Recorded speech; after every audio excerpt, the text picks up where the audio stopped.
from Brian. Hey, Andrew, I just finished reading Werewolf Cop on your recommendation, and I couldn't put it down. I absolutely loved it.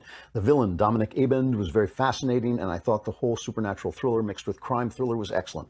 What inspired you to write that book, and how do you come up with villains in your stories like Dominic Abend? Love listening to your show daily. Keep up the great work. Well, thank you. That's really nice. Werewolf Cop, as you know, is one of, I don't have favorites, but I love Werewolf Cop. I think it is not just one of my best books. I think it's one of the best popular novels around. And it came to me because as a kid, I was a big monster movie fan. I had all the monster models like the kid. I don't know if you've read Salem's Lot, but he has all the monster models on his shelf. I was that kid. I had, Frankenstein, Dracula, and all of them. I loved watching them on TV.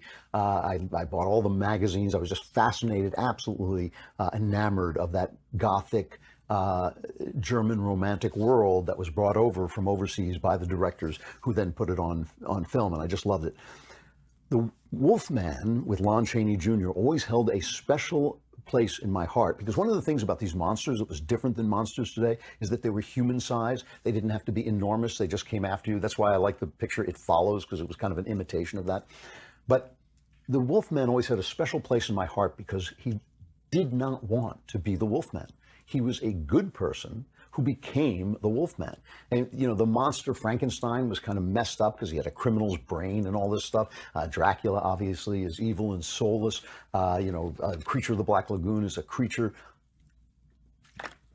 But the Wolfman was a good man. He just got bit by a werewolf. And that just struck me as a tragic, fascinating situation. So what I did in Werewolf Cop is I took a terrific person, a terrific, flawed human being, but a really good person, a religious person, and then put him in this situation where everything he believed and everything that he loved, he was acting against when he was in this condition. And of course, that sort of is I'm not saying it's a metaphor for original sin, but it's sort of the situation that you're in when you do what you don't want to do, when you do the things that you don't want to do.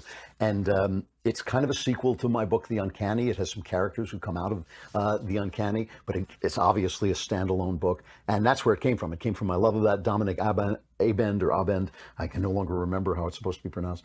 But Dominic Abend, I can't remember exactly how I created him, but he was, a character that is a really good foil for the hero. I was much more interested in the hero in that book than I was with the villain.